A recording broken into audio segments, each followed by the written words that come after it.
어제 말씀을 기억하십니까? 믿음의 조상 아브라함의 자손이라고 다 믿음의 계보를 잇는 사람이 되지 못했다 하는 사실을 말씀드렸습니다. 바로 이스마엘이지요. 왜 이스마엘은 안 됐느냐? 물론 그의 인간적인 연약함이 있기는 하지만 그 연약함 때문이라기보다는 이스마엘을 통해서는 하나님의 영광을 온전히 드러낼 수 없었기 때문이라 이렇게 말씀드리는 것이 더 정확할 것입니다. 여러분, 하나님의 방법은 뭐죠? 아들을 낳을 수 없는 부부를 통해서 아들을 낳게 하셔서 하나님의 가정, 하나님의 가문, 하나님의 민족, 하나님의 나라를 이루게 하시는 것이 하나님의 방법이었거든요. 그런데 인간적이고 세상적인 편법을 통해서 아들을 낳아버리면 어떻게 그 아들을 통해서 하나님의 나라, 하나님의 민족을 세울 수 있고 어떻게 그 아들을 통해서 하나님을 온전히 드러낼 수 있겠습니까? 인간적인 방법, 세상적인 편법을 통해서 낳은 이스마엘로는 하나님을 온전히 드러낼 수 없기에 하나님은 이스마엘을 사용하실 수 없었다라고 하는 거예요. 이것이 바로 어제 이스마엘의 자손의 족보를 통해서 드러난 하나님의 메시지라 하는 것입니다. 자, 그런데 여러분, 오늘은 여기에서 한 걸음 더 나아갑니다.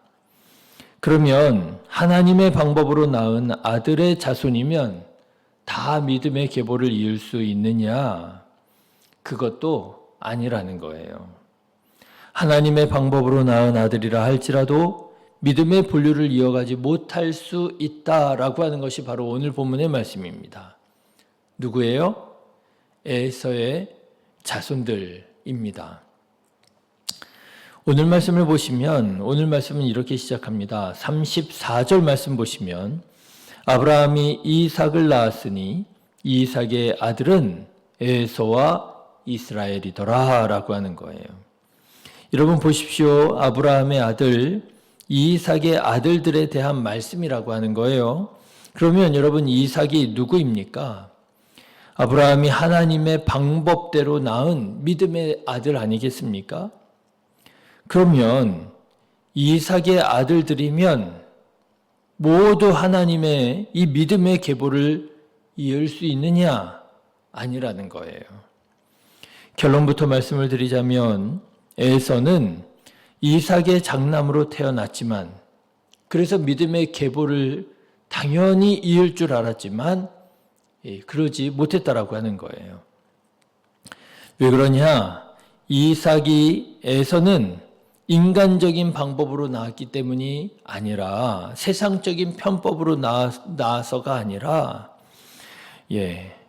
사실은 에서는 야곱하고 쌍둥이로 태어났잖아요.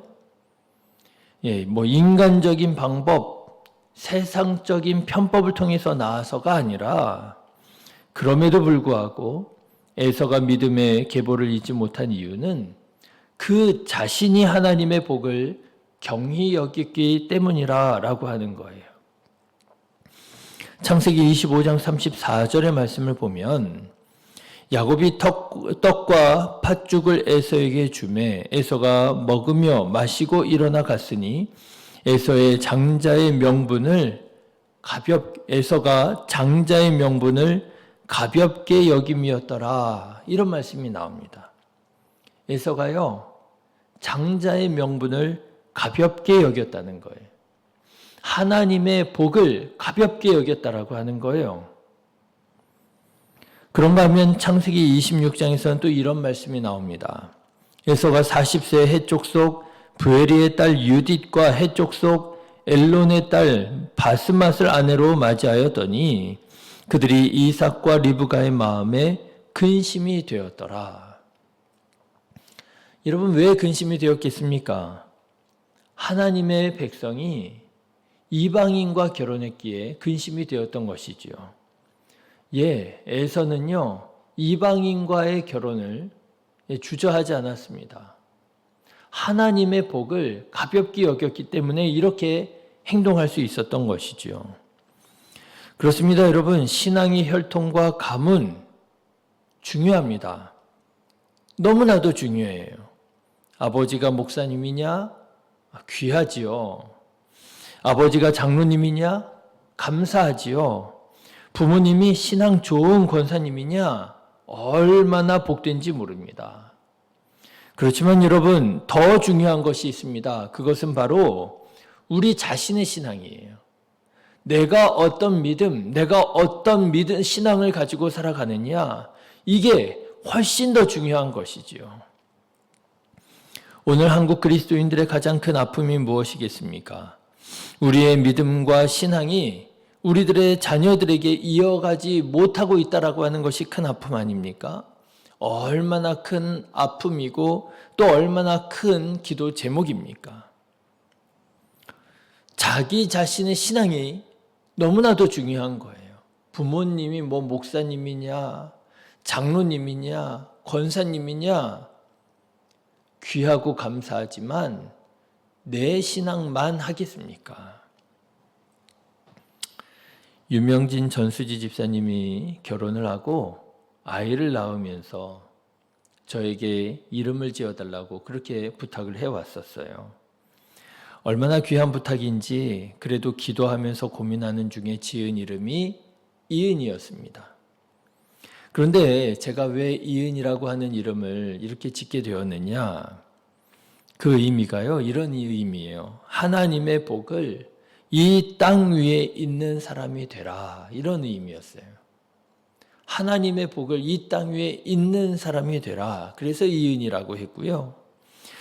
그리고 그들의 가정을 가만 생각해 보니까 그렇더라고요. 할아버지도 장로님, 외할아버지도 장로님이시더라고요. 그러니까 장로님의 가정에서 손녀가 태어난 거예요. 그래서 또 이은이라고 하기도 했어요. 장로님들의 신앙의 대를 잇는 사람이 되라. 그 믿음을 잇는 사람이 되라.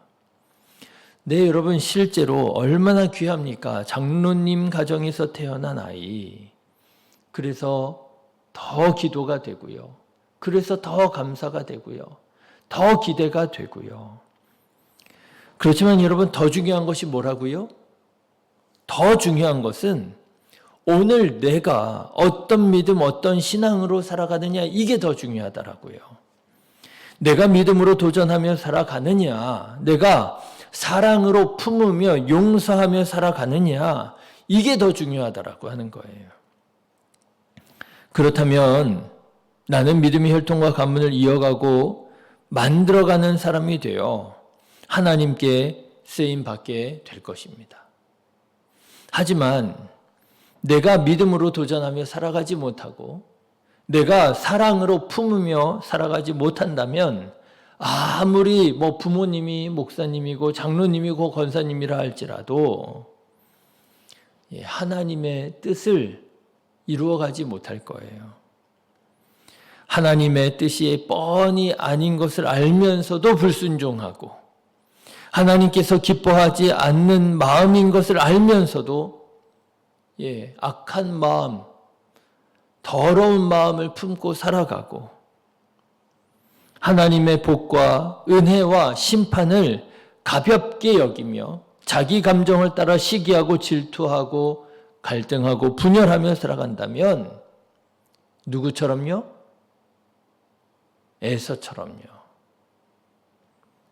아무리 부모님이 이삭이라 할지라도 아무리 할아버지가 아브라함이라 할지라도 당연히 믿음의 계보를 잇는 하나님의 흐름에 본류를 이어가는 사람이 되어야 마땅함에도 불구하고 내가 경히 여기면, 내가 하나님의 말씀에 순종하지 않으면 하나님의 계보를 잇지 못하게 될 것이라고 하는 거예요.